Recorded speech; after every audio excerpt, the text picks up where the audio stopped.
Margarita. ¿Ya? Vale. Bueno, lo primero, buenas tardes. Muchas gracias por asistir.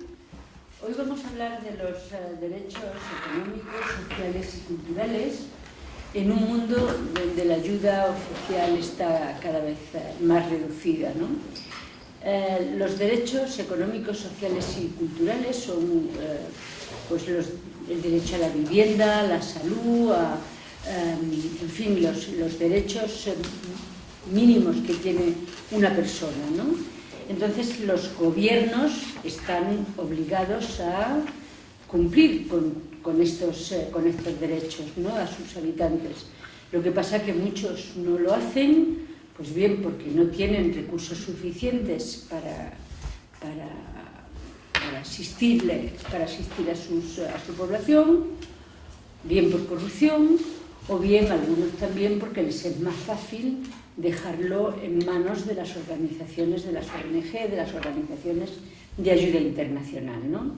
El caso es que con el paso del tiempo estamos viendo que después de décadas de ayuda internacional al desarrollo, pues muchos países no han avanzado, los ciudadanos siguen sin mejorar su nivel de vida.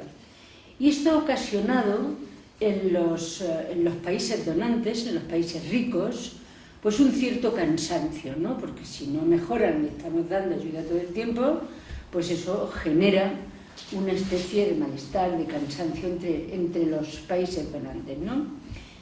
En estas ha llegado Trump, y Trump lo ha tenido clarísimo, ¿no? Ha aprovechado la coyuntura de esa especie de rum de cansancio que existía, y de un plumazo lo primero que hizo fue cargarse la Agencia Internacional de Desarrollo de Estados Unidos, que evidentemente pues era importantísimo, ¿no?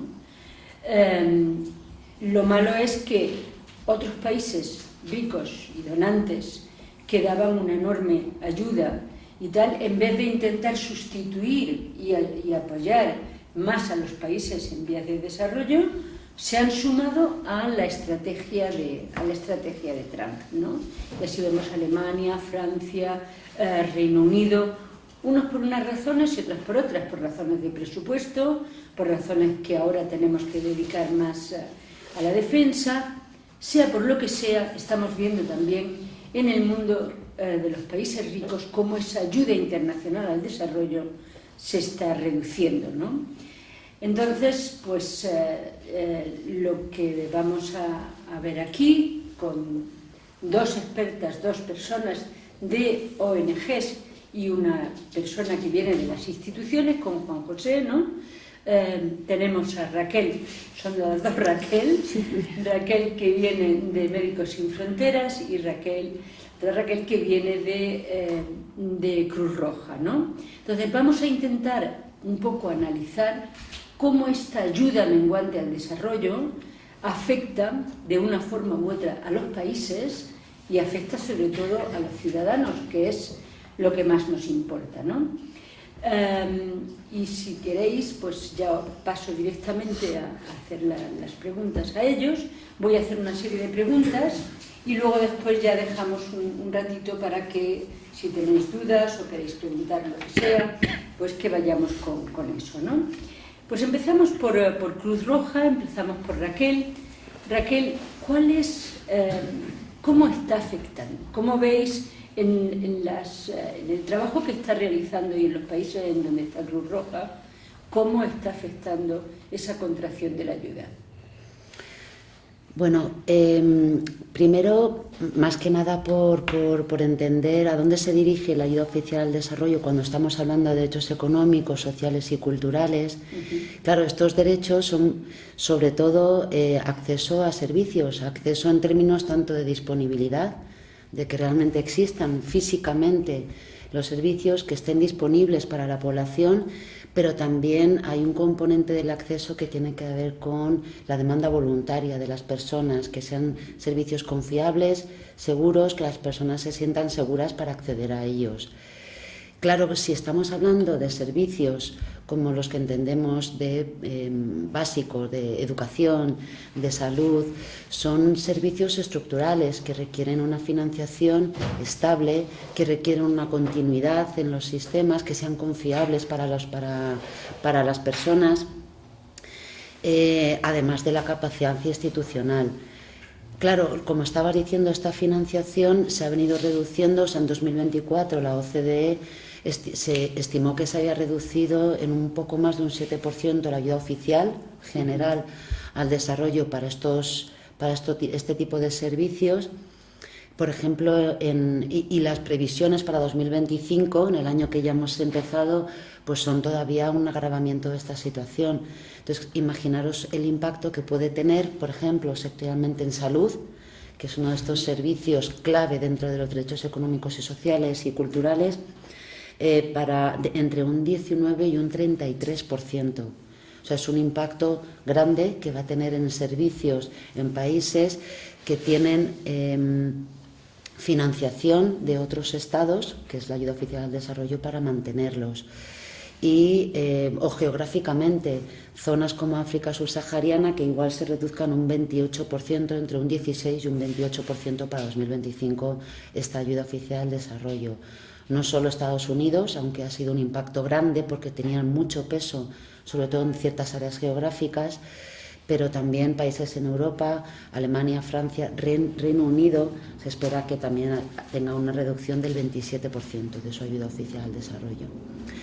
Claro, el impacto que tiene no es, o sea, hay que entender que es no solamente homogéneo, que coincide, que son varios países, no han decidido casualmente reducir la ayuda oficial al desarrollo, sino que es que también hay un cambio en las prioridades. No es solo la reducción, sino cambian las prioridades. O sea, los derechos económicos, el impacto no es solo en la posibilidad de acceder a una financiación estable, continua, suficiente, sino que se reorienta además la ayuda que queda, la que va a haber, hacia otras prioridades que no necesariamente tienen que ver con estos sistemas. Como hay menos recursos, se priorizan aspectos más esenciales de salvar vidas, no tanto de este tipo de derechos y de servicios. Entonces, claro, el impacto es que estos sistemas que garantizan la igualdad no solamente no avanzan, sino que retroceden, y probablemente veamos un impacto en incremento de la desigualdad en los países. Juan José, tu vida ha sido un poco más en las instituciones. ¿Cómo ves y qué orienta, o sea, qué guía la cooperación de la Unión Europea y de España? ¿Cuáles son los objetivos de nuestra cooperación? Pues la verdad es que es un momento muy difícil para responder esa pregunta, porque mi impresión es que todo está en mutación. Es decir, hay toda una serie de fuerzas que no es solamente, digamos, lo más evidente, lo más público que ha aparecido en medios de prensa, etcétera, como es el cierre de USAID, etcétera. Eso no es, desde mi punto de vista muy humilde, no es el elemento verdaderamente determinante de lo que va a ser el panorama de la ayuda oficial al desarrollo próximo. Lo que estamos viviendo en estos momentos es una término muy sajón, revisiting toda la ayuda oficial al desarrollo, y toda la revolución que se operó en la primera mitad de los años 90 se está desmantelando. Los años 90, en el caso de España, la ayuda oficial al desarrollo se inaugura en 1976 a través de la constitución del FAD. Curiosamente, en 1976 se constituye el FAD, cuando España hasta 1982 era país receptor de ayuda oficial al desarrollo. Esto lo que pone de manifiesto es que el FAD era un instrumento esencialmente, desde su nacimiento, desde su concepción, era un instrumento esencialmente de fomento de la exportación española y de aprovechamiento de esa excepción que el GATT, el acuerdo general, el regidor del comercio internacional establecía para la ayuda al desarrollo a efectos de subvenciones de Estado. Ese era su origen, era su finalidad. Luego, en los años 90, yo era el gestor del FAD, en los años 90, pues todo un grupo de ONGs consiguieron inundar el Boulevard de Castellana y cambió de alguna manera el concepto de ayuda al desarrollo, lo que llevó es a una... ¿Se acuerdan? Bueno, ustedes Sí, de la situación del pobre rey Salomón, que le ponen en la situación de es mi hijo, es el mío, levanta al niño, lo va a cortar por la mitad, hasta que la madre dice aquello de no, por Dios, mi hijo no, prefiero que vaya mi hijo con otra mujer a que aquí nadie levantó la mano y en consecuencia la espada salomónica cayó sobre el crío y en consecuencia se separaron el FAD en dos, el FIEM por un lado, Fondo Microcrédito, FAD Social por otro, y al final se ha establecido en España un régimen de East Berlin y West Berlin. Es decir, las operaciones del FAD, del FIEM, no pueden computar como ayuda al desarrollo y de la misma manera que las operaciones de hoy, el FEDES, no pueden ser ligadas. East Berlin, West Berlin. Claro, esto es el reflejo de la España de los años 90 y del debate social de los años 90, que no necesariamente se corresponde con el debate social que hoy se está desarrollando. Y la mejor prueba de ello es no ya lo que está ocurriendo en Estados Unidos, no ya la reducción de la financiación en el Reino Unido, en Francia, sino la estrategia de la Unión Europea. En España, esos son datos que conocemos todos, aportamos el 0,25% del Producto Interior, de la Renta Nacional Bruta, renta y producto es exactamente lo mismo, como todos los economistas saben, el 0,25%, que está por debajo del 0,37%, que es la media de los países OCDE. Solo un país, Suecia, cumple el objetivo del 0,7%. Y también lo va a reducir. Y también lo va a reducir. O sea, no va a haber ningún país que va a cumplir el 0,7%. En España, la ayuda al desarrollo, mayor donante de ayuda al desarrollo, ministerio que más aporta ayuda oficial al desarrollo, Hacienda. Aporta el 40% de la totalidad de la ayuda al desarrollo a través de sus aportaciones a los presupuestos de ayuda al desarrollo de la Unión Europea y del Fondo Europeo de Desarrollo. Después, con un veintipocos por ciento exteriores, a través de decir, y después con un 17%, o sea, muy cerca a exteriores, economía. Bueno, ¿y cuál es la tendencia? ¿Cuál es el debate en estos momentos? El debate se llama Global Gateway. A la mayoría de la gente le suena el debate de la reducción del presupuesto en Estados Unidos, pero no les suena Global Gateway. Global Gateway es actualmente un programa lanzado por von der Leyen hace aproximadamente 2 años. 2 años. Lo que significa básicamente es el aprovechamiento para los intereses europeos de la ayuda oficial al desarrollo europea. Es decir, el cambio, el recambio, el retorno al paradigma antiguo. Es decir, esto tiene que ser un juego de win-win.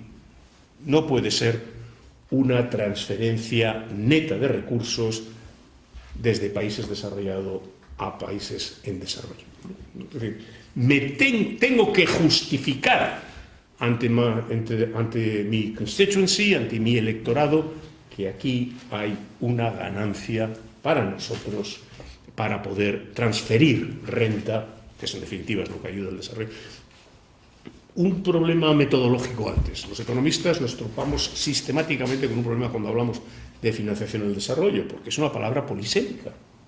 La mayoría de la gente que no está metida en el mundo económico, financiación es ¿quién paga? Para los economistas, financiación es quién financia, quién invierte, quién asume riesgo en operaciones financieras de apoyo al desarrollo.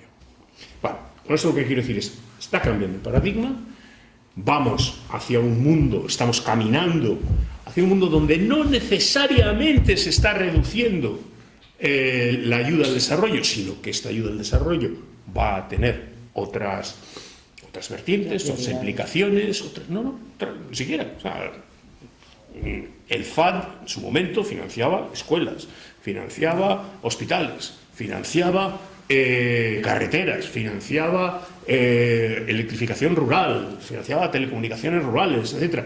Eso sí, un retorno para la empresa española, pero al final, el producto final quedaba en los países en desarrollo. No lo voy a defender, pero ¿qué es ese mundo hacia el que caminamos? Y solamente un dato. Si los desembolsos del FIEM computara como AOD, como ocurre en Francia, nuestra AOD se incrementaría en aproximadamente 0,10, 0,12 puntos, alcanzando ese 0,37 que es la media europea. Insisto, es un cambio de paradigma que no necesariamente se tiene, creo yo, esto es pura especulación gratuita por mi parte, pero que no necesariamente va a generar una reducción de la ayuda, de los flujos financieros desde los países desarrollados hacia los países en desarrollo. No sé si eso contesta tu pregunta. Contesta, sí, señor, gracias. Raquel, nosotros celebramos en noviembre un panel de expertos a puerta cerrada en que analizamos pues, lo que estamos analizando aquí, solo que era pues, entre un grupo de expertos nada más, ¿no? Y ahí se puso de manifiesto la importancia de la ayuda privada, ¿no? Que no solo la ayuda de los países, sino también la importancia de la ayuda privada. Médicos Sin Fronteras es una organización, una ONG que ha decidido renunciar a la ayuda oficial al desarrollo. Entonces yo querría saber qué ha significado para vosotros esta renuncia y qué significa en donde vosotros estáis trabajando, cómo veis en qué se manifiesta esta reducción de la ayuda en las demás, o sea, en todo el sector de las ONGs, cómo os impacta a vosotros, aunque vosotros ya no estéis recibiendo la ayuda oficial al desarrollo. Bueno, gracias por invitarnos. Si me permites, Georgina, hacer una reflexión. La ayuda oficial al desarrollo, lo que entendemos, ¿no? Es como mucho, un 0,7%, como mucho que no llegamos. Pero al hilo de tu introducción de por qué no funciona que los países, después de años y años, digamos, invirtiendo, ¿no? Países del norte en países del sur para ayudarles, ¿por qué no funciona? Bueno, pues porque la ayuda oficial al desarrollo, primero en términos presupuestarios, siempre ha sido bastante residual y luego de ahí hay que reducir, hay que separar lo que va a las ONGs, lo que es ayuda bilateral directamente de Estados, lo que va a contribuciones de organismos multilaterales de Naciones Unidas, es decir, si lo comparamos con presupuestos de defensa o con presupuestos, no sé, de seguridad, siempre ha sido residual. Eso no quiere decir que al final el progreso de los países del sur global, aparte de depender de muchísimos factores, no solamente de estos apoyos dependen de políticas públicas, de ellos mismos y de las políticas que ellos lleven a cabo, pero dependen de la condonación de la deuda o no, dependen de si hay un conflicto o no, es decir, esta idea también un poco reduccionista, ¿no?, de que por la ayuda oficial al desarrollo se van a solucionar las grandes causas estructurales, ¿no?, de falta de desarrollo, pensamos que no es muy viable. Es decir, hacen falta otro tipo de mecanismos políticos, financieros, diplomáticos, de gobernanza, en fin. Y claro, todo eso son procesos muy largos. Pero, yendo a la pregunta que me haces, es verdad que Médicos Sin Fronteras, desde que nos fundamos hace más de 50 años, optamos por ser una organización más centrada en lo que llamamos emergencias, es decir, es verdad que nuestro trabajo está más centrado en proporcionar un apoyo puntual en momentos de crisis donde hay unas tasas de vulnerabilidad muy altas, de mortalidad y morbilidad, y damos ese apoyo específico, y luego la idea es decir, si me permiten, ponemos más el parche que el trabajo que la ayuda oficial al desarrollo, digamos, pretende, que es la transformación del sistema sanitario, del sistema económico, del sistema educativo, pero optamos por no tener un número muy alto de fondos públicos, porque una de nuestras bases fundacionales era tratar de ser lo más imparciales, neutrales e independientes posible de cualquier poder político, social, y ahí entraba la ecuación financiera, claro, la ecuación económica, en la medida en que tienes fondos públicos, al final, lógicamente, es perfectamente lícito, pero entonces has de encajar en la convocatoria de ese fondo público, en las prioridades del fondo público, y decir, oye, pues hay ayuda sanitaria, pero hay para Marruecos, pero no hay para República Centroafricana. Sí, bueno, pero si hay una crisis, la guerra civil ahora en Sudán, hay muy poca financiación en las convocatorias, no hablo solo de España, hablo a nivel europeo incluso, para ONGs, hay relativamente poco. Bueno, pues el tener tus fondos propios te permite elegir a qué crisis vas a ir.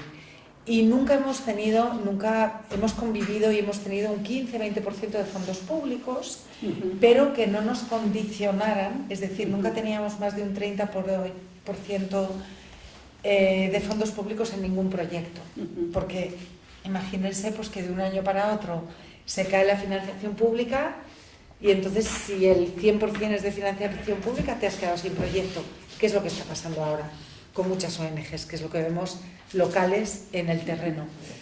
Entonces diversificamos, y es verdad que en 2016 teníamos un 15% de fondos públicos de países europeos, de países de Canadá, de Estados Unidos, de Japón también, pero es verdad que en 2016, con la firma del Pacto de Migración y Asilo de la Unión Europea, es verdad que fuimos enormemente críticos con este pacto para las consecuencias en el impacto en la vida de las personas que venían buscando protección como refugiados o que venían huyendo de conflictos, que es allí donde más trabajamos, y renunciamos a todos los fondos públicos que teníamos europeos, con lo cual ahora mismo tenemos un 1,9%, es decir, de fondos públicos, que es absolutamente residual. Tenemos un poquito de Japón y Canadá, que no condiciona. Tener fondos privados nos ha facilitado no tener que esperar a que te los den, poder decidir en qué crisis, ¿no?, es donde hace falta realmente ayuda en términos estrictamente médicos, de emergencia sanitaria marcadas por la Organización Mundial de la Salud. Pero sí que es verdad que en el contexto que ahora mismo también se está buscando una diversificación de financiadores, ¿no? Es verdad que MESEF no tiene fondos públicos, pero claro que toda esta contracción de no respaldo a lo que es la AOD tradicional tiene un impacto directo. Tiene un impacto directo porque desde nuestro análisis no es solo un tema económico, es un cambio de valores, de alguna manera. Es un cambio de qué entienden las sociedades, qué entienden por lo que es la solidaridad. Estamos más replegados hacia los países donde los componentes tal vez de seguridad y de mantenimiento de nuestra sociedad de bienestar pesan mucho más que la solidaridad con el otro, ¿no? Que era algo que en los 90 parecía que estaba como mucho más arraigado, ¿no? Oye, si queremos que el mundo sea más justo globalmente, tenemos que echar una mano. Uy, ahora eso está en cuestión. Y en términos prácticos ya, el año pasado, desde que la administración Trump, que esto fue en febrero, pero ya había habido recortes en países europeos, que estoy de acuerdo con Juan José, que no es solo la administración Trump, ya habían recortado antes países europeos de la Unión Europea muy importantes, en 2024, antes del recorte grande de la administración Trump, pero es verdad que empezamos a verlo en marzo, en abril, en mayo, en junio de ese mismo año, tanto organizaciones locales más pequeñas que estaban financiadas por Naciones Unidas, que Naciones Unidas también se alimentaba de esa ayuda. Y hemos visto el agujero grande en términos de salud, de decir, no hay dinero para proyectos de tuberculosis ni para vacunación. Esto lo hemos visto, que se han cerrado centros de salud. El impacto directo, pues un aumento directo en número de muertes. Hay un estudio de The Lancet que dice que de aquí a 2030 el impacto de los recortes que ya tenemos encima de la mesa va a suponer 23 millones de muertes, un 25% de niños, por dar un dato. Sí, junto con IES Global, que es un instituto español muy reputado en temas de análisis de tendencias sanitarias. Yo precisamente te quería preguntar eso, el impacto que tenía estos recortes en la salud, como lo estabais viendo, ¿a qué sector de las personas afectan más estos recortes y en qué zonas del mundo creéis que veis que esto afecta? Muy rápidamente, vamos de lo muy global, al final todos estos recortes y disminución en términos sanitarios y de programas de salud, siempre hay una capa que son los menores, los niños, las niñas, las mujeres, las personas, o sea, los que ya son siempre vulnerables, esto afecta. Pero sí que es verdad que hemos visto que todo lo que tiene que ver con, que es importantísimo, la prevención, es decir, campañas de vacunación. Las campañas de vacunación han tenido un agujero enorme. Claro, el hacer una campaña de vacunación luego previene muchísimas muertes de menores de 5 años. Programas, si me permitís la expresión más verticales, lucha contra la malaria, que la malaria es uno de los principales, una de las principales causas de muerte en menores de 5 años en muchos países africanos. Pues proyectos que tienen que ver con la malaria, el SIDA, la tuberculosis, todo esto se ha caído de una forma clarísima. Hay un fondo, el Fondo Global de la Lucha contra el SIDA, la malaria y la tuberculosis. El último ronda de reposición de fondos querían 18.000 millones de dólares, se han quedado en 11.000, pero es que la anterior ronda fue 15.000, es decir, tienen mucho menos dinero. Y esos son recortes concretos, todo lo que tiene que ver con salud sexual y reproductiva. Además, aquí también hay una estrategia, digamos, no solo económica, sino política, ¿no? De suspensión de todo lo que tenga que ver con políticas que fomentan los anticonceptivos, todo esto desde el recorte de fondos de USAID, y además se está prohibiendo a que las organizaciones que reciben fondos norteamericanos trabajen en programas de salud sexual y reproductiva como condición para recibir fondos.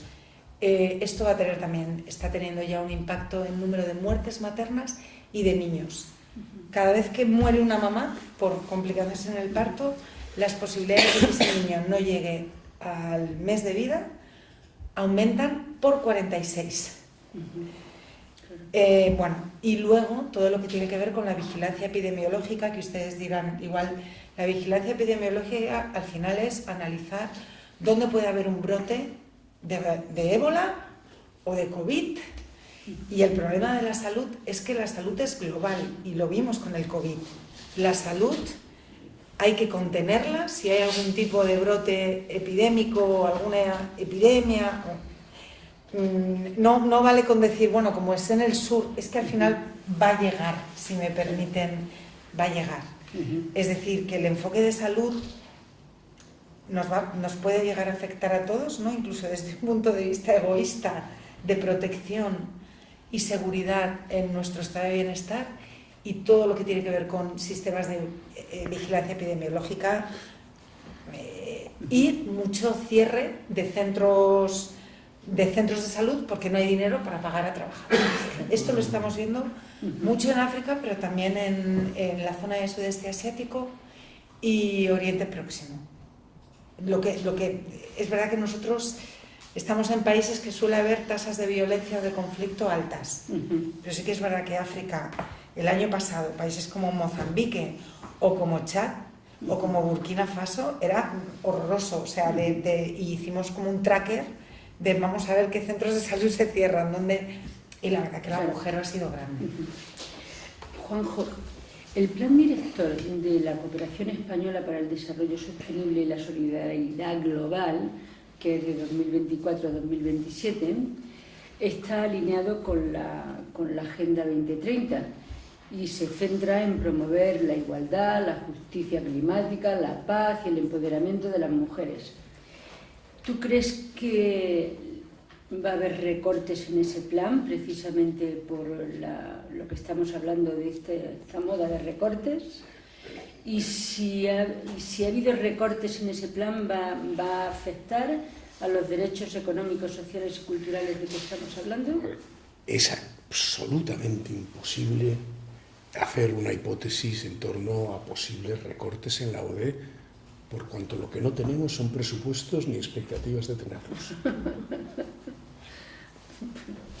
Es decir, nosotros seguimos trabajando con los presupuestos del año 23 y a la luz de esos presupuestos del año 23, lejos de haber recortes, lo que hay es un sostenimiento del esfuerzo de ayuda al desarrollo. Y lo que no cabe a nadie la menor duda de que no existe en estos momentos en el gobierno español la menor voluntad de reducir la ayuda al desarrollo. No solamente no puede, porque tiene unos presupuestos, sino que además tampoco lo ha manifestado. Y eso se manifiesta no solamente por el plan director, sino algo mucho más importante, que es la Ley 1/2023. La Ley 1/2023, que es un nuevo marco jurídico para la cooperación. Nosotros no hablamos de ayuda al desarrollo, nosotros hablamos de cooperación, en la agencia de cooperación. Lo que sí es importante es que no hay, aparentemente, no solamente no hay ninguna voluntad de reducción, sino lo que hay es una voluntad de buscar nuevos instrumentos. Y esto, en este caso, me toca a mí, es el ámbito que yo gestiono, que es todo el ámbito de la cooperación financiera. Nosotros somos un extraño animal, muy extraño animal dentro de la agencia. La agencia normalmente lo que hace son donaciones que tienen un impacto directo en déficit público y, sin embargo, la cooperación financiera pues es una lógica que en la administración española está desde el año 76, que es que la cooperación que se materializa en activo financiero, ya sea de deuda, ya sea de inversión, no tiene impacto en déficit público, es una simple variación en la posición activa del Estado. Y, en consecuencia, Hacienda suele ser bastante más generoso con este tipo de cooperación que aquella que sí se materializa en déficit público. ¿Por qué es importante la cooperación financiera? No solamente por este elemento de poder crecer, etcétera, pero también es importante porque, a diferencia de la cooperación no financiera, la cooperación, la donación, tiene una enorme capacidad de tracción sobre el sector privado. Recordar, la cumbre de financiación al desarrollo de Addis Abeba termina con una frase no por ampulosa, menos voluntarista, que era from billions to trillions. Bueno, al final estamos todos de mantente en billions y yo con eso me contento. Lo de trillions solo lo va a movilizar el sector privado. Y eso va a venir el sector privado. El sector privado es muy sencillo. El sector privado solo entiende una cosa que se llama RAR. Risk Adjusted Return.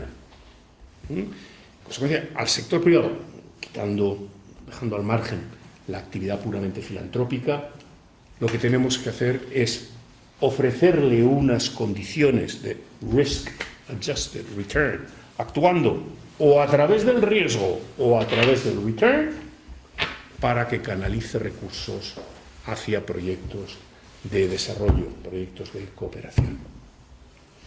Pero eso lo podemos hacer nosotros desde la cooperación financiera. La cooperación tradicional no lo va a hacer. Y el gran éxito, en gran medida, de la Ley 1-2023 tiene dos grandes éxitos. Uno, modestamente, haber dado un nuevo impulso a la cooperación financiera. Un capítulo entero de la Ley 1-2023 es la cooperación financiera. Pero después tiene otro mérito, un mérito esencialmente político, y es que fue votada por unanimidad en el Congreso. Es decir, no eran los tiempos que corren ahora, donde sacar una ley es poco menos que poner una pica en Flandes. En aquel momento salió la ley y salió por unanimidad. Es decir, 2023, no ha llovido tanto desde entonces. O sea, sí. Trump estaba, como se dice en inglés, right around the corner. O sea, que tampoco es hace 100 años. No es previsible que haya en un país como España una caída sustancial de la ayuda al desarrollo. Lo que sí va a haber es reprogramación de prioridades. Eso, vamos, está clarísimo.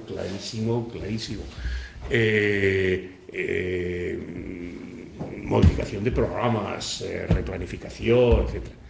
Pero no preveo yo me puedo equivocar, estas cosas sé lo justo, pero no preveo yo una caída radical, estrepitosa, accidentada y accidental de la ayuda al desarrollo. Por el contrario, lo que preveo es una cierta seguridad. Y el indicador que tengo es precisamente el que he dado. Raquel, en los países en los que trabaja Cruz Roja, ¿en qué sectores habéis visto que está afectando más esas reducciones, las reducciones que ya están patentes, vamos, de la ayuda oficial al desarrollo? Bueno, más o menos creo que Raquel ya mi colega contestaba un poco a esta pregunta, y estoy totalmente de acuerdo. Los sectores que se están viendo más afectados son servicios esenciales. Y no solamente es el propio sector de intervención, el sector en el que trabajamos o el tipo de servicio, sino que lo que hablaba al principio de que el acceso implica no solo la disponibilidad del propio servicio, sino también el acceso. En la medida en que se reducen la disponibilidad de servicios de asistencia o servicios de atención básica, de educación, de salud, de acceso al empleo, a los medios de vida dignos, las poblaciones que se van a ver más afectadas son las que tradicionalmente además se enfrentan ya de por sí más barreras de acceso, que son barreras que tienen que ver con la seguridad, que tienen que ver también con elementos socioculturales de los propios países, pero efectivamente probablemente sí impacta en determinados sectores. Obviamente, como hemos dicho, hay una reorientación. Claro, ¿cómo es esa reorientación? ¿Qué papel jugáis vosotros ahí en esa reorientación de la ayuda? O sea, claro. ¿Qué papel crees que está jugando? ¿Cómo organiza Cruz Roja esa reorientación de los propios presupuestos que tenéis? Claro, el tema es que decías al principio algo muy importante, que era el tema de la fatiga de los estados que hacen cooperación y que tienen programas de ayuda oficial al desarrollo o de cooperación, efectivamente. Es verdad que hay cierta fatiga que tiene que ver con que además está porque no, bueno, a lo mejor no creen que no hay un impacto, no se ve un impacto. Si la respuesta es una reducción de la cooperación, de la financiación, de los programas de cooperación y de ayuda humanitaria en los dos ámbitos, ¿no? Cuando además estamos asistiendo a un contexto donde hay una mayor complejización de las crisis, últimamente seguro que todas tenemos la sensación de que cada vez hay más crisis, cada vez son más agudas, cada vez son más complejas, hay más conflictos, tenemos una época un poco complicada, siempre ha habido, pero ahora parece que están mucho más presentes. Si estamos juntando que hay una bajada en la cooperación, que hay una complejización de las crisis cada vez más agudas que afectan a poblaciones que ya estaban en situación de alta vulnerabilidad, con un cambio en la orientación, en los paradigmas de cooperación, en los valores, el papel de las organizaciones en tratar de poner de manifiesto la centralidad de derechos económicos y sociales es fundamental. O sea, hay un rol importante de las organizaciones en la propia gestión de la cooperación, en tanto que ámbito de complementariedad a los estados, que son obviamente los que tienen la obligación de garantizar estos servicios, pero hay un rol de las organizaciones de complementariedad, pero también hay un rol de lo que, por ejemplo, en Cruz Roja llamamos diplomacia humanitaria, que no es otra cosa que tratar de influir en las prioridades, en la toma de decisiones, en volver otra vez a mecanismos que estabilicen el flujo de financiación, que permitan que haya mecanismos flexibles que se adapten a estos contextos, que no haya en este cambio de paradigma y de valores donde volvemos a sistemas de ayuda más condicionados, que por lo tanto no están tan alineados a lo mejor con las prioridades de los propios países, sino con intereses de los países donantes, donde además volvemos a centrarnos en lo crítico y ya no por lo tanto, en temas de más a corto plazo.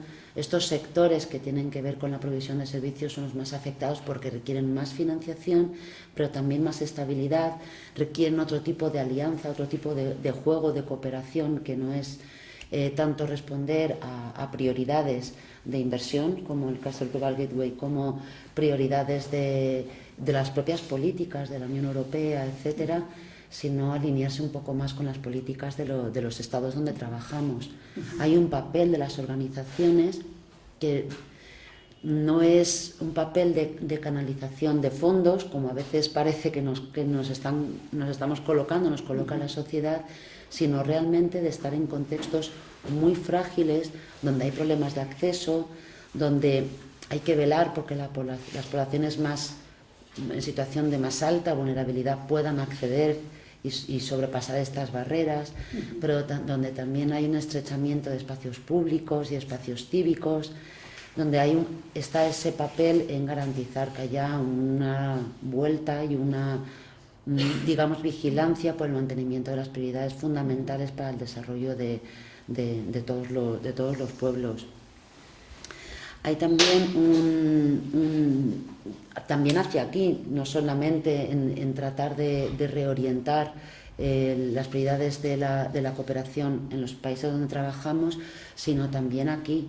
Hay una responsabilidad de las organizaciones en informar adecuadamente, en generar evidencia que demuestre que tiene un impacto la cooperación. Y que reducir la cooperación genera un círculo vicioso también, ¿no?, de mayor vulnerabilidad, y que tiene un coste no hacer también cooperación, que no es... Claro, los derechos económicos, políticos, o sea, los derechos económicos, sociales y culturales están reconocidos como derechos del hombre, por eso, porque son la vivienda, la educación, la sanidad, tal. Pero a diferencia de los otros derechos, de los derechos éticos, no tienen un estatuto que los defienda. O sea, no tienen un estatuto jurídico por el cual pueda defenderse.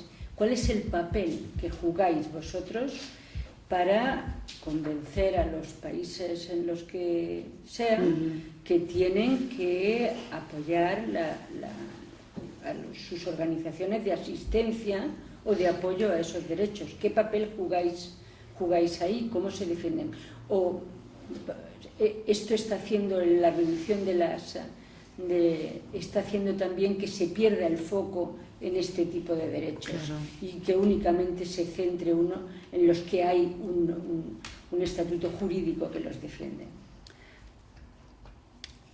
En realidad, o sea, claro, sí que hay un estatuto, un marco jurídico internacional que puede proteger los derechos económicos, sociales y culturales. No es tanto la falta de un marco jurídico internacional como la capacidad de aplicar, la aplicabilidad de ese marco. Y claro, eso ya no solamente afecta a los derechos económicos sociales, hay como una tendencia a nivel global de cuestionar la aplicabilidad de los derechos humanos. En ese ámbito, igual, a lo mejor, que no quiero repetir tampoco lo que estaba comentando, pero sí que tenemos un rol fundamental.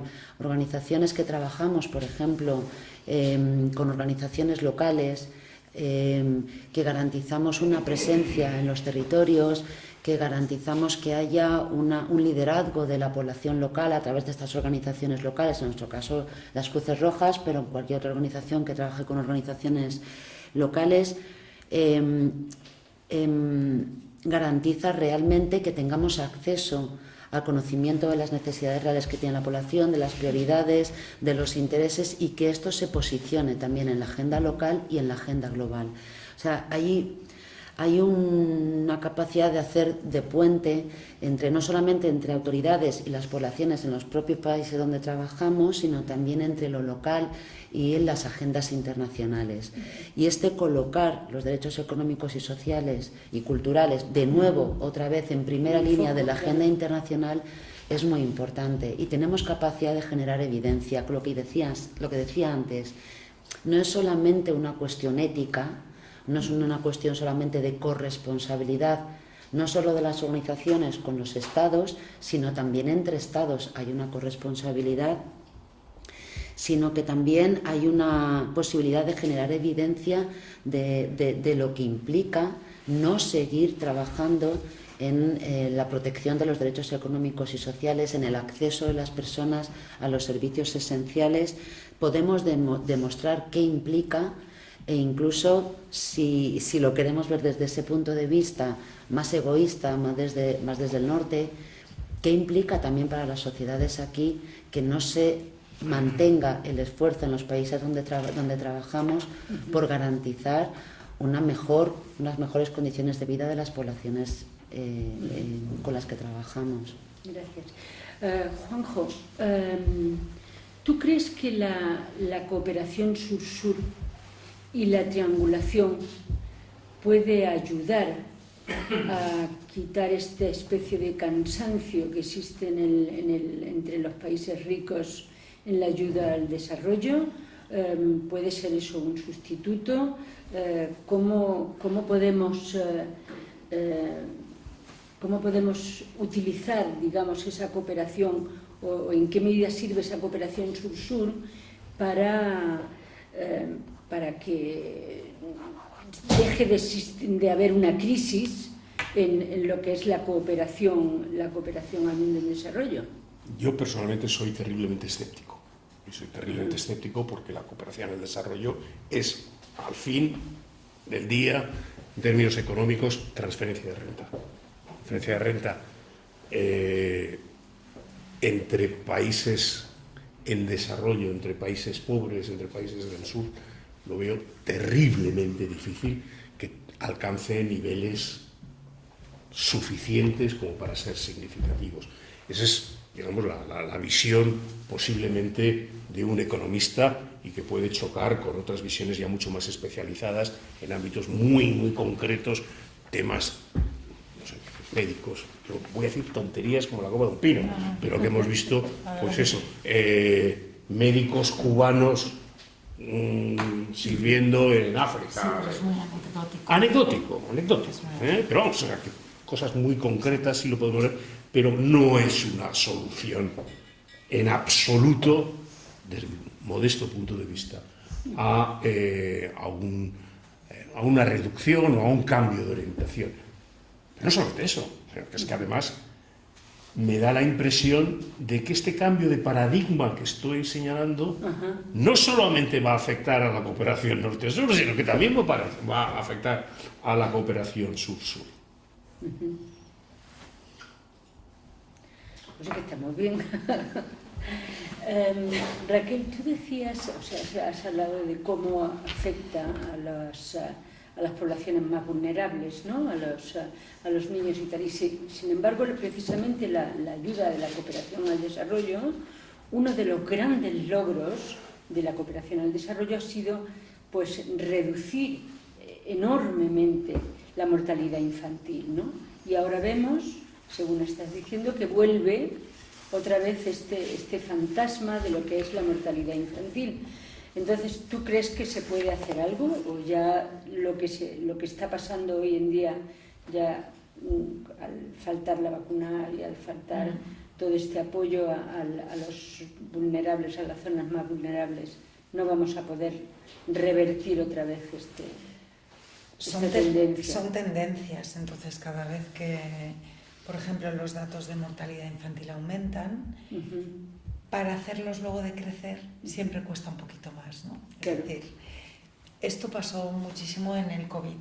Con la pandemia COVID, la verdad es que ese año generó una ruptura, ¿no? O una rotura de tendencias que habían ido muy en positivo en términos de salud, pero también otro tipo de indicadores educativos.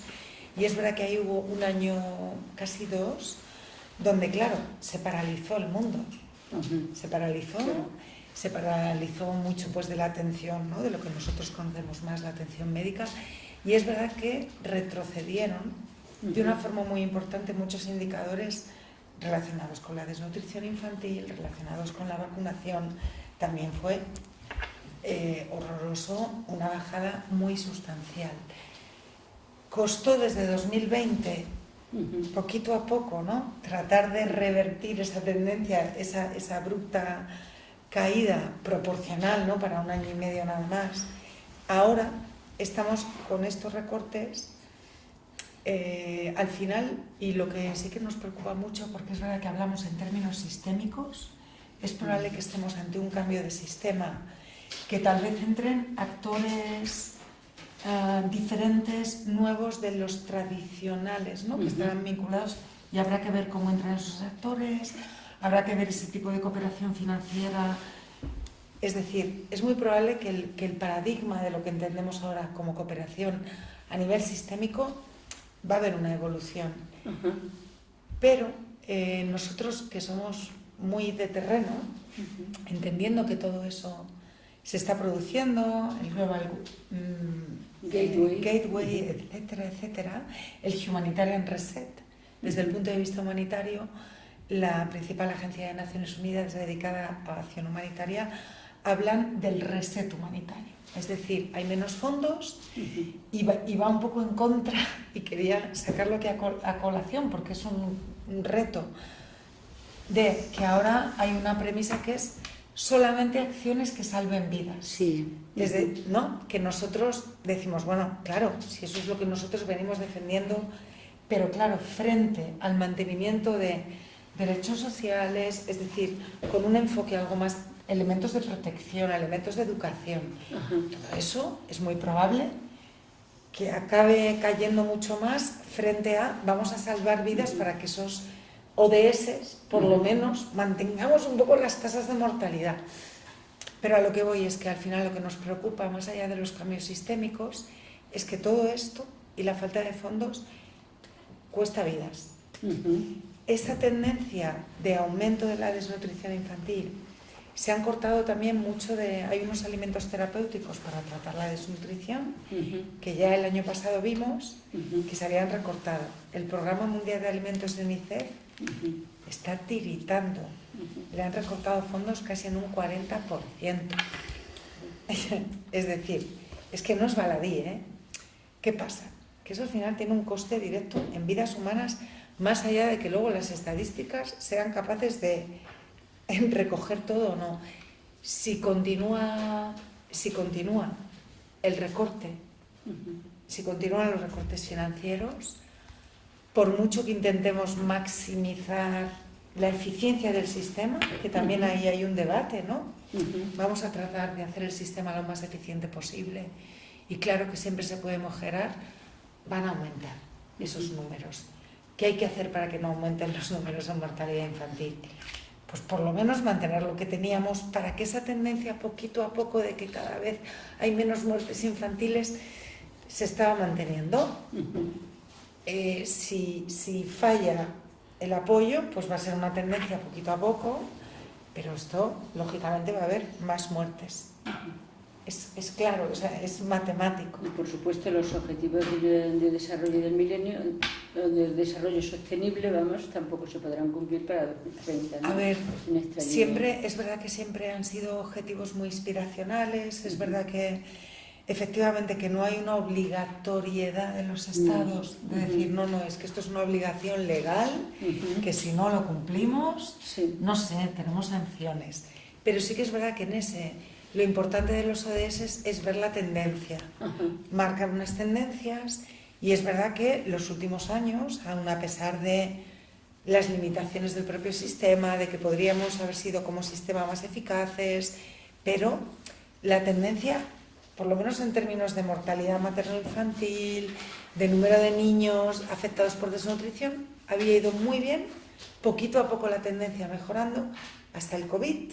En el COVID cayeron, volvieron un poco a estabilizarse, empezar a subir, y desde el año pasado no es muy alentador el panorama. Es así, probablemente no solo no lo vamos a conseguir, que ya era previsible, pero inspiracionalmente era bueno, como comunidad internacional vamos a tratar de acercarnos, ¿no? Poquito a poco. Sí. Y eso es lo que la tendencia es muy probable que se revierta. Que se revierta. Juanjo, el modelo de desarrollo de China pues está favoreciendo su autosuficiencia, ¿eh? Y es cierto que ese modelo al mismo tiempo pues también es muy crítico contra pues lo que es la economía liberal, ¿no? ¿Tú crees que para los países en vías de desarrollo el modelo chino puede ser la solución para desengancharse de Occidente y de la ayuda, digamos? Radicalmente no. Es decir, yo vengo de vivir 5 años en China. El modelo chino es un modelo fascinante, pero hay que recordar 2 cosas. Primero, que el modelo chino tiene su fundamento en un mercado interior infinito, claro, cosa que no se da en el resto de los países en desarrollo. Punto 1. Punto 2. El modelo chino, cuando rompe, cuando estalla, cuando verdaderamente se multiplica, es precisamente cuando abandona los principios de autosuficiencia. Es cuando empieza a abrirse a la inversión extranjera, a la exportación, a la importación de equipos, de equipo capital, etc.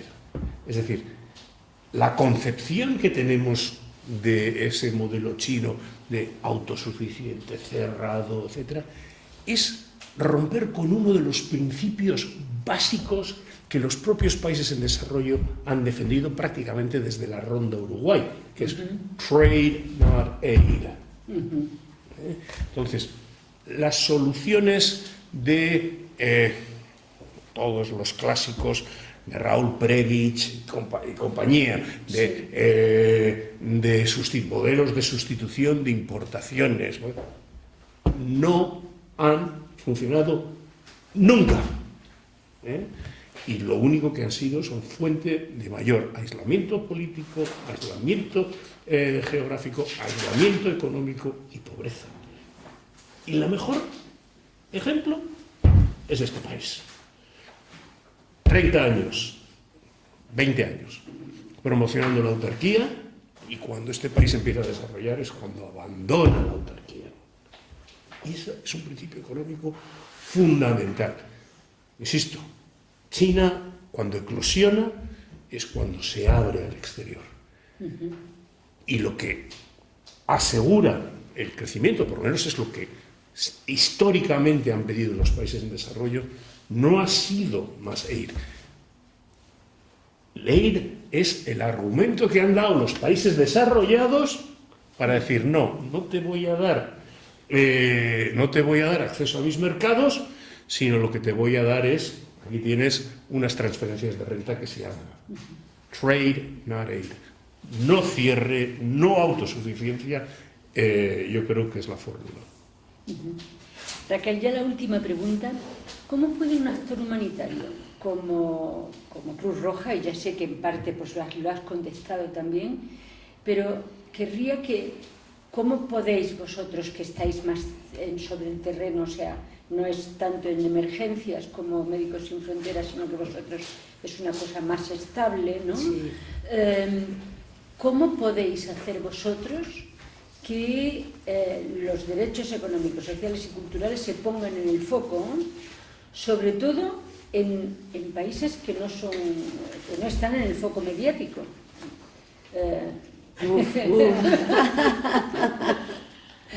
Sí, o sea, a ver, en los países más, digamos, más vulnerables, ¿qué hacéis? ¿Cómo os organizáis? ¿Qué podéis impulsar? Claro, ese es un buen punto este de las crisis que están menos en el foco mediático. Pues igual que decíamos antes que hay poblaciones con mayor vulnerabilidad, encima, ante una reducción de la cooperación, van a enfrentar todavía más problemas de acceso a servicios. Lo mismo ocurre con ciertas crisis que en el ámbito de la comunidad humanitaria llamamos crisis olvidadas crisis olvidadas.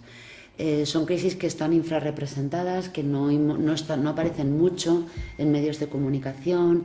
De repente sale una noticia, pero no sabemos muy bien qué es lo que está pasando, no hay mucha información o no hay mucho interés.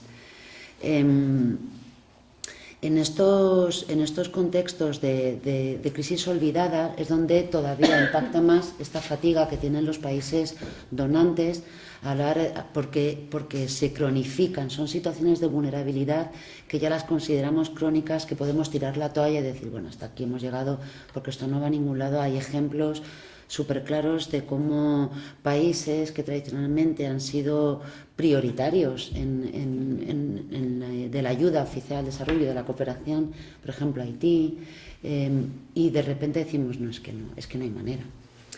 Entonces, en estos contextos de crisis olvidadas, donde además coincide que son de los países con mayor vulnerabilidad, contextos súper frágiles, donde no solamente son los derechos económicos sociales, sino efectivamente también derechos políticos y civiles, están absolutamente vulnerados. No hay servicios, hay muchos problemas y muchos retos que enfrentan los estados cuando podemos decir que hay Estado, porque decías que había esta importancia del Ministerio de Hacienda y estamos hablando de cooperación con países donde la capacidad de tener una mínima presión fiscal es súper escasa, porque no tienen una población con capacidad además de generar esos impuestos, pero es que tampoco el Estado tiene capacidad para... Entonces, tenemos evidentemente un papel, lo que decía antes, de visibilizar estas crisis, de generar evidencia, de demostrar, no solamente insistir en el mensaje clave del impacto, de la repercusión que tiene, que nos olvidemos, que demos pasos atrás en estos avances que decía Raquel, también en cuanto a buscar esas metas de los ODS y también esas metas de financiación, porque la ley de hecho establece el 0,7 ahora como algo, o sea, está en la ley, no es un tema inspiracional, es que por ley queda recogido que queremos llegar al 0,7. Claro, esto se hace y de repente explota todo este tema del Humanitarian Reset, estas crisis del financiamiento de la ayuda humanitaria. Nosotras, desde Cruz Roja, estamos en contextos donde hay una situación de crisis olvidada que no podemos llamar ya exclusivamente de emergencias.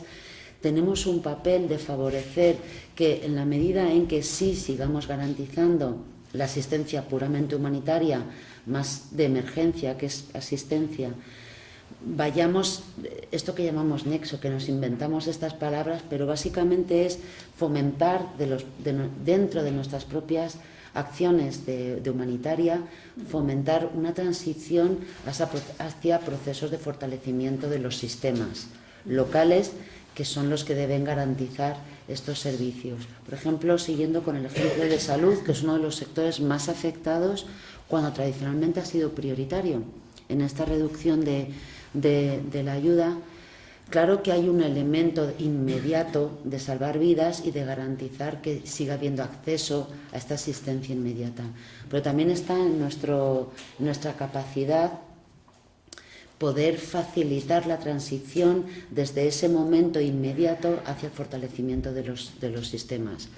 Pero claro, las organizaciones y el volumen que se gestiona a través de las organizaciones de la cooperación, pues tampoco, porque este es otro dato que se da poco. Hay un dato que es el 0,7, pero dentro de ese 0,7, la cooperación, la ayuda oficial al desarrollo, hay muchos capítulos. Claro. Lo que se gestiona a través de las organizaciones de sociedad civil, de organizaciones no gubernamentales, humanitarias, sí. Pues es bastante todavía más limitado. Claro. Pero bueno, hay una capacidad de diplomacia humanitaria, hay una capacidad para mostrar en las agendas internacionales la centralidad que siguen teniendo los servicios sociales que entran dentro de este grupo de derechos económicos, sociales y culturales. Hay una capacidad para estar con las organizaciones, generar evidencia y más allá del mensaje, demostrar el coste de no invertir, o sea, realmente el coste de no mantener estos niveles de cooperación en programas de más largo plazo, más allá de la asistencia humanitaria. Sí. Pues yo he llegado hasta aquí con mis preguntas. Encuentro un tema apasionante, ha abierto un montón de espacio para que podamos seguir preguntando, así es que aquí os dejo a los tres. A ver, Ángel. Bien, muchas gracias por todas vuestras intervenciones. He sacado la idea de que el panorama es triste y además venimos de otra realidad que tampoco era muy halagüeña. O sea, esto parece que es frustración sobre frustración. O sea, no llegamos y a pesar de ello nos estamos retirando ahora, ¿no? O sea, cuando llegamos al 0,7, que ya era una cosa muy mínima, era un parche, pero es que ojalá tuviéramos el parche. Me recuerda cuando, antes de la crisis de 2008, se quejaba la gente que era mileurista. Y 10 o 15 años más tarde decían, ojalá fuera mileurista. O sea, que es de mal en peor. Frente a eso, yo tengo yo creo que son errores brutales de mi poca experiencia en China, y aquí hay gente que tiene mucha más experiencia, y me gustaría dar todos estos errores para que rápidamente pues, se levante la opinión y podáis corregirme, porque claro, yo estoy preocupado con eso. Estuve yendo a China durante 16 años y mi trabajo era otro, pero rozaba un poquitín también lo de la agencia, lo de cooperación internacional para el desarrollo, porque representaba la universidad y teníamos nuestra parte de ayuda al desarrollo. Los chinos nunca estuvieron lo más mínimo interesados. Siempre me dijeron, eso es problema de los países occidentales, que estés mal gobernados. O sea, esos son simplemente parches para gobiernos que no hacen lo que tienen que hacer.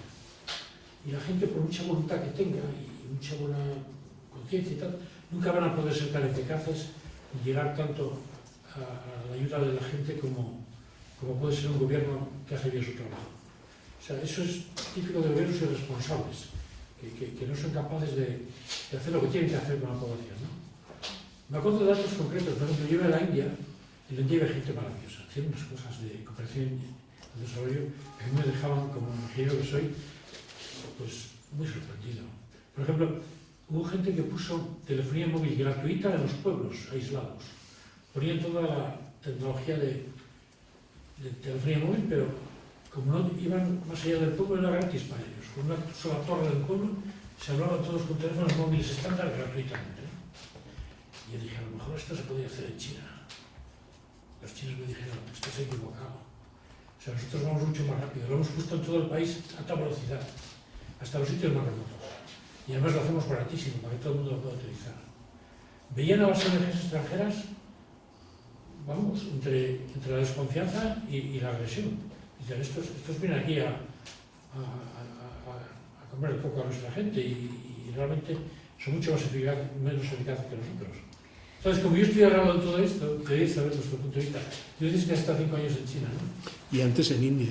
Y Enrique también ha estado, ¿no? Sí. Yo he estado aquí. Y tú también, o sea que Yo también. yo quiero que me corrijáis en los errores que tengo. Bueno, pues a ver qué opináis. Sí, perdón. No, yo quería hacer una pregunta después, nada más. Vale, estupendo. Pues a ver, ¿quién contesta? Yo muy rápidamente. Nosotros como organización humanitaria, efectivamente, siempre has de pedir permiso para trabajar en una zona. Y es verdad que hay países que son absolutamente asertivos, que dicen, no, queremos saber nada de vosotros, punto, porque nos consideren que efectivamente ellos tienen unas muchas mayores capacidades. Al final somos organizaciones de la sociedad civil, o sea que voy a ser un poco retadora con esto, pero es que tienen parte de razón. Claro, es que si llega una ONG pequeñina con toda su... Quiero decir, China es un monstruo económico y en capacidad. Entonces, China, por ejemplo, es uno de los países, y además también frente a organizaciones occidentales, que la experiencia de Médicos Sin Fronteras es que nunca han permitido, digamos, que trabajemos allí, incluso cuando hay grandes catástrofes, más de desastres naturales. Ellos, igual que otros países como Turquía, dicen, no, ya lo gestionamos nosotros. India tampoco permite. Bueno, en India sí, en el estado de Bihar, que es en el estado de Bihar, que es el más pobre de India. y tienen las tasas de Kalasar, el 80% de los casos de Kalasar de todo el mundo, el 80% está en el estado de ¿Y qué Bihar. es eso que no sabemos? El Kalasar es un, perdón, sí, ¿Es una enfermedad? normal, sí, es una enfermedad rara de estas, no rara, es una enfermedad olvidada, como pueda ser el Chagas en Latinoamérica, es una enfermedad endémica que al final provoca la muerte. El tratamiento es muy pesado. Y en India sí estuvimos trabajando es lo que llamamos los estados asertivos. Bueno, tú si quieres estar aquí, hay que trabajar mucho el conseguir que acepten que estés, pero China no, y es verdad que hay, bueno, esto desde la opinión de una organización europea, porque Médicos Sin Fronteras nos fundamos en Europa, o sea, francés, luego Bélgica, luego Holanda, luego España y luego Suiza. Somos muy europeos. Las 5 secciones operacionales. Entonces, China, por supuesto, nunca... Y está en su derecho también que los estados digan, yo no necesito que vengas tú aquí a solucionar Ya han nada. sacado 800 millones de la pobreza extrema. Sí, lo que pasa que, bueno, es verdad que China tiene un modelo en términos de cooperación, que yo creo que no es que tenga un modelo de cooperación, y aquí corregidme, pero sí que tiene un modelo. Por ejemplo, la implantación de China en África es espectacular, pero está muy basada en el desarrollo económico, financiero, Chino. en el negocio, Por eso era mi pregunta. en el trade chino, Claro. y la expansión china. Claro. De pasada, Trade no pues tiene- igual dejan buenas carreteras, igual Claro. no lo sé, pero desde luego esa visión de apoyo a países africanos creo que es radicalmente diferente, ¿no?, a la Sí. concepción más europea, pero efectivamente Sí. corregirme. Es un estado anterior. Exacto. Porque ahí estuvimos nosotros Exacto. hace muchos años, cambiamos, ahora volvemos, pero ellos no tienen ninguna intención. Claro. Sí, Pero no, pero avanza si solamente, queréis. ver, súper sí, rápido, Raquel. por insistir que es que, o sea, en ningún caso jamás no solamente por recursos, básicamente. Ninguna organización tiene los recursos que tiene el Estado con menos recursos del mundo. O sea, no es compatible, o sea, no podemos pretender ni competir con las capacidades de un Estado, ni tampoco es nuestro papel, ni nuestra intención, ni queremos. O sea, hay una función de complementariedad, pero la obligación, evidentemente, es de los Estados. Lo que ocurre es que sí que hay un papel más allá que yo me he venido repitiendo con este tema de generar evidencia, que a lo mejor en el fondo, o sea, a lo mejor no se entiende que queremos decir que tenemos una capacidad y una obligación de enseñar también lo que pasa. La presencia de organizaciones locales e internacionales que trabajan con ellas también tiene este papel. Y hay contextos y hay situaciones humanitarias de las que tenemos poca información porque no podemos estar y no se deja trabajar las organizaciones locales, porque hay poco acceso a los espacios cívicos, hay poca rendición de cuentas a la ciudadanía, hay poca participación. O sea, el papel de la sociedad civil a lo mejor no es primordialmente la prestación de servicios, ni siquiera como auxiliaridad de las obligaciones del Estado. Pero hay otro papel que sí que tiene relevancia también en contextos humanitarios, en contextos frágiles o en otros. Mi experiencia personal es que el mundo chino y el mundo indio en este aspecto es radicalmente distinto. Que no es poco. Pero no, el argumento básico es India tiene una enorme tradición de sociedad civil. Sí. Sociedad civil. Contraria a la China. Sociedad civil. India. Efectivamente. Sí. Lo que ocurre es que dentro de cuando ya se traspasa ese ámbito a la sociedad civil internacional, hay un problema que surge inmediatamente, sobre todo en los estados del Hindi Belt, que es el elemento religioso. Es decir, en muchísimas ocasiones se identifica las ONGs con proselitismo religioso.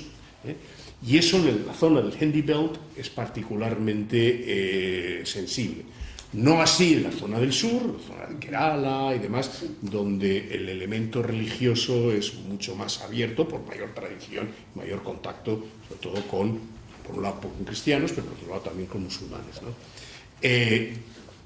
India es un continente y además culturalmente mucho más diverso que la propia China. China sí ha conseguido una unificación en torno al mandarín, etcétera, más o menos forzoso, pero lo ha conseguido. Por el contrario, India, en el momento actual, es justamente el inverso, es de gran dispersión, de renacimiento de todos los regionalismos, etcétera, con lo cual el papel de instituciones internacionales se está creando. Pero eso no es solamente está ocurriendo en India, es decir, nosotros ahora tenemos un conflicto bilateral con El Salvador, porque El Salvador se ha sacado de la manga una nueva normativa en materia de agentes extranjeros y que la operativa de ONGs y demás es prácticamente imposible. Entonces, es decir, no es solamente lo que está determinando los flujos de AODE, de cooperación, etcétera, no es solamente la voluntad de los países desarrollados, de los países donantes, también tiene que haber una cierta facilidad por parte de los países. Y eso no es solamente el tema de ONGs, es también sistemas de licitación transparentes y eficientes, es seguridad jurídica para el desarrollo. Eso se ha intentado hacer durante muchos años a través de programas de fortalecimiento institucional por parte de las instituciones financieras multilaterales, Banco Mundial, los bancos regionales de desarrollo, etcétera, han financiado ingentes cantidades de programas de fortalecimiento institucional y el éxito pues, es discutible, ¿no? Perdón, tú tenías una pregunta. Sí, mi pregunta es algo más concreta. Es que he oído un par de palabras claves y la voy a encadenar con me voy a permitir ser un poco egoísta. Estoy hablando del estudio que se está reduciendo en los estudios epidemiológicos. La vigilancia. Y de vigilancia epidemiológica, y COVID ya fue bastante malo, pero yo hace muchos años que tengo mucho miedo de algo tan agresivo como el ébola. ¿Tenéis miedo de que brotes de ébola puedan expandirse sin control debido a que haya menos protección contra ellos, o es algo que es demasiado hipotético? A mí es que me parece muy cercano. A ver, sin ser catastrofistas puede pasar. La última epidemia de ébola seria, porque normalmente el ébola se daba en zonas igual endémicas, pero zonas muy rurales, en aldeas pequeñas en África. ¿Qué pasa? Que entonces la transmisión, digamos que se quedaba allí, porque es verdad que tiene una tasa de mortalidad, tenía de un 90%. Sí.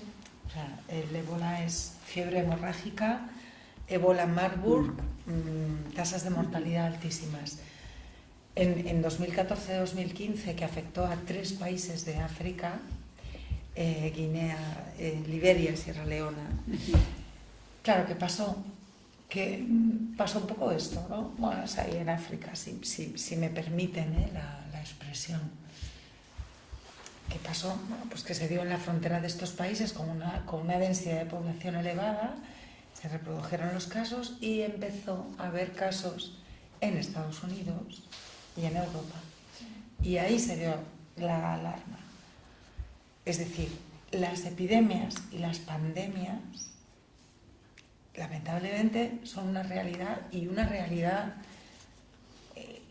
que es cíclico y que van a ocurrir, y que precisamente la pandemia COVID lo que trajo como elementos de análisis es la necesidad de tener una salud pública o unas herramientas de coordinación, de vigilancia epidemiológica, de colaboración, porque es que no entiende de fronteras. La epidemia, las pandemias, no entiendes de...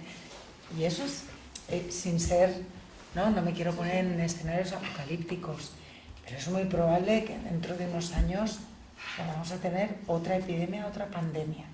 Y de ahí la necesidad de que estos sistemas de vigilancia epidemiológica estén mínimamente fortalecidos, robustecidos, o por lo menos que no nos los carguemos. Por esto de que no entiende de fronteras. En el caso del ébola, para que duermas un poco más tranquila, el hecho de que hubiera casos en Estados Unidos y en Europa, porque si no, nunca hubiera ocurrido, generó que hubiera investigación acelerada para tratar de conseguir una vacuna que no existía, es que no había tratamiento contra el ébola. Es decir, el impacto tan grande que tuvo, y no solo en Europa y Estados Unidos, o sea, en estos 3 países hubo más de 20.000 muertos, que es una barbaridad en muy pocos meses, y afortunadamente ahora hay una vacuna del ébola. Hay una vacuna, es decir, estamos más preparados. El problema es que llegó el COVID y no sabíamos en qué consistía, era una nueva pandemia, y es probable que pueda llegar otra nueva pandemia en unos años. Que no sea ébola, que no sea COVID, pero sí, efectivamente, también hay estudios que también parece que hay una cierta correlación, ¿no?, de todo el cambio climático que está habiendo y el impacto en los ecosistemas, y cómo algunos reservorios de algunos virus están en zonas selváticas, alejadas, y todo eso también, bueno, hay una cierta vinculación de cómo todos estos cambios también en la forma de vida de la gente, cada vez más asentamientos urbanos cerca de zonas con reservorios de posibles virus que pueden generar epidemias. En la medida en que estemos más preparados, el impacto, pues no tendremos que correr una vez que lleguen. Y eso es lo que estamos debilitando, la vigilancia epidemiológica. Sí. La vigilancia epidemiológica es de los aspectos que más que más está sufriendo, porque no es saving lives, Claro. no es salvar vidas ya, hoy, ahora. Todo lo que es sistemas de prevención en salud, claro, porque en este foco de vamos a priorizar, vamos a salvar vidas, la vigilancia epidemiológica, y además es un tema complejo, es decir, necesita de una cierta Claro, arquitectura investigación, claro. y de una cierta arquitectura Claro. más allá, no es solo de un Estado, y la Organización Mundial de la Salud ha sido también una de las grandes, digamos, afectadas también por esos recortes de la administración Trump que han impactado en organizaciones de Naciones Unidas. Y la Organización Mundial de la Salud está también un poquito a nivel geopolítico en el punto de mira. Cuestionada y también por el papel, ha sido muy crítica, como OMS ha denunciado mucho el número de muertes que se han producido en Gaza. Entonces, bueno, ahí hay una mezcla, una confluencia de factores que hacen que esté mucho en el punto de mira. Y todo lo que sea debilitar, por muy imperfectos que sean, ¿no? Podemos tener un sistema imperfecto,